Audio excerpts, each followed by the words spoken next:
నమస్కారం, మీ విజయ్ కుమార్ గన్. అనూహ్యంగా అంతర్జాతీయంగా మన అరకు కాఫీ గుర్తింపు తెచ్చుకుంది. ఇప్పుడు అంతర్జాతీయ స్థాయిలో ఏ దేశానికి వెళ్ళినా కాఫీ ఎక్కువగా లభించేటటువంటి ప్రాంతాల్లో ఖచ్చితంగా అరకు కాఫీ ఉంటుంది.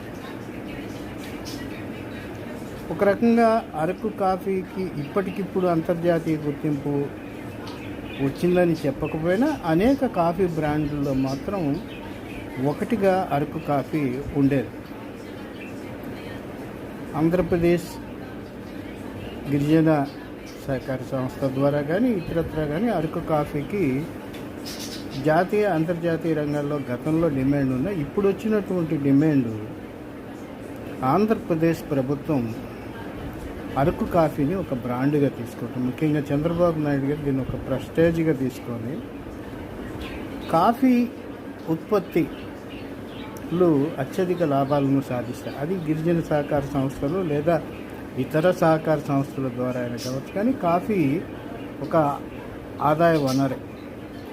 నిజానికి అరకు ప్రాంతాల్లో కాఫీ పండిస్తారనే విషయం తెలియని వాళ్ళు కూడా చాలామంది ఉన్నారు. అరకు వెళ్తే ఖచ్చితంగా ఆ కాఫీ తాగే ప్రయత్నం గతంలో చేసేవాళ్ళు. ముఖ్యంగా అరకు కాఫీ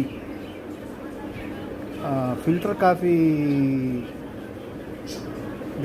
తీసుకునేవాళ్ళు అప్పట్లో. ఇప్పుడు ఏంటంటే ఇన్స్టెంట్గా అరకు కాఫీ వస్తుంది.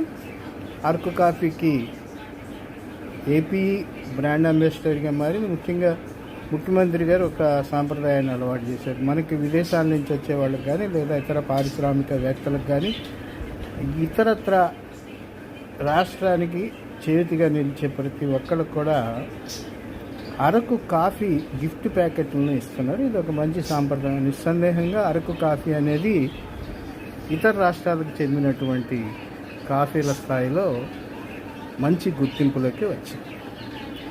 అయితే అరకు కాఫీని డైరెక్ట్గా అంటే కాఫీనే పొడినే డైరెక్ట్గా మరకబెట్టి ఫిల్టర్ చేసి తాగేసే ప్రయత్నం అంత మంచిది కాదు. కాఫీకి తప్పనిసరిగా కాఫీలో కెఫిన్ ఉంటుంది.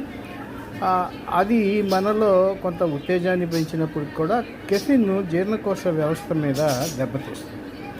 అంచేత దాన్ని సమాంతరం చేయడం కోసం చక్కెరని కలిపి కాఫీని తీసుకొచ్చేవాడు. ఈ విషయాన్ని ప్రభుత్వం కూడా గ్రహించింది, గిరిజన కార్పొరేషన్ కూడా గ్రహించి చక్కెరతో బ్లెండ్ అయినటువంటి అరకు కాఫీని కూడా అందుబాటులోకి తీసుకొచ్చింది. దానికి ప్రాధాన్యత ఇవ్వండి.